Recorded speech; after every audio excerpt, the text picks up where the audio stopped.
Nous allons donc parler d'un premier capteur, donc le capteur à ultrasons. Alors, pour vous expliquer, un capteur à ultrasons, on les retrouve sur différents types de machines, essentiellement les tracteurs et les pulvérisateurs. Donc celui-ci va servir sur le tracteur pour déterminer une vitesse d'avancement, c'est ce qu'on appelle souvent un radar, mais au final c'est plus proche du capteur à ultrasons. Et sur les pulvérisateurs, au niveau des rampes, sur les machines modernes, pour déterminer la hauteur exacte d'une manière automatique sans que ce soit le conducteur qui a actionné la hauteur de rampe.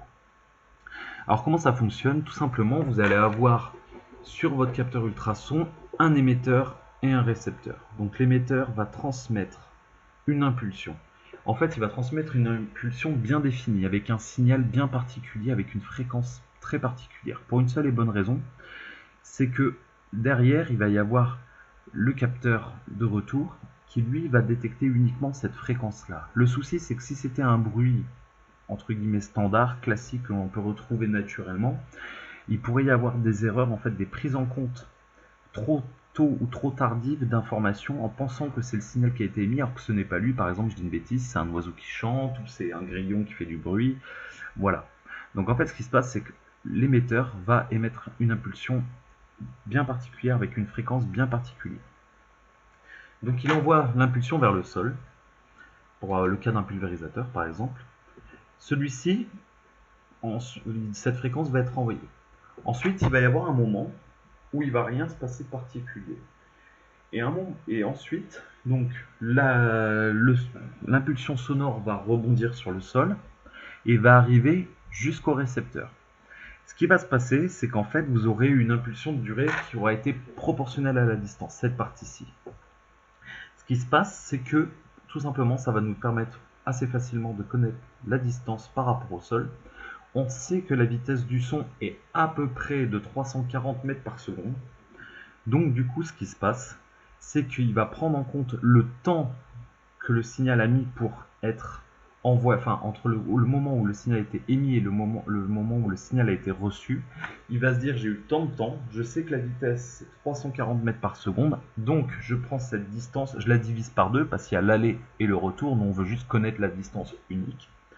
Et du coup, en faisant ce simple produit en croix, il est capable de déterminer la distance d'une manière précise par rapport au sol. Alors il faut savoir quelque chose, c'est que les capteurs à ultrasons, sur les machines entre guillemets haut de gamme, vont aussi prendre en compte la pression atmosphérique. Parce qu'en fait, tout simplement, en fonction de la pression atmosphérique, la vitesse du son sera différente. Par exemple, la vitesse du son est moins importante à haute altitude qu'à basse altitude. On dit 340 mètres secondes à peu près à la hauteur du niveau de la mer.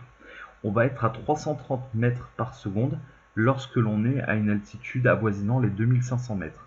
Alors vous allez me dire c'est pas énorme, mais ça fait quand même une différence de 3-4%. Ces 3-4%, c'est 3-4% de hauteur de rampe différente par rapport à la réalité. Il n'est pas forcément rare, entre guillemets, de croiser des machines qui évolueraient à 2000 mètres d'altitude. Et surtout, vous savez bien que la pression atmosphérique, elle évolue, c'est-à-dire qu'on peut avoir des hautes pressions et des basses pressions. Il suffit de regarder la météo, les fameux 1015 hectopascales. Donc si on a une pression atmosphérique très basse parce qu'on a du très mauvais temps, et qu'en plus on est en altitude, il pourrait y avoir un écart de 7 à 8% par rapport à la réalité, on va dire au niveau de la mesure du sol, enfin de la distance entre le sol et le capteur. Donc en fait la pression sera maintenant prise en compte par vos machines dans le calculateur. Il y a un algorithme assez simple qui détermine en fonction de la pression atmosphérique prise par la machine quelle est la vitesse réelle du son, ce qui permet d'avoir une optimisation la plus parfaite du capteur pour détecter vraiment la bonne distance par rapport au sol. Donc voilà pour ce capteur.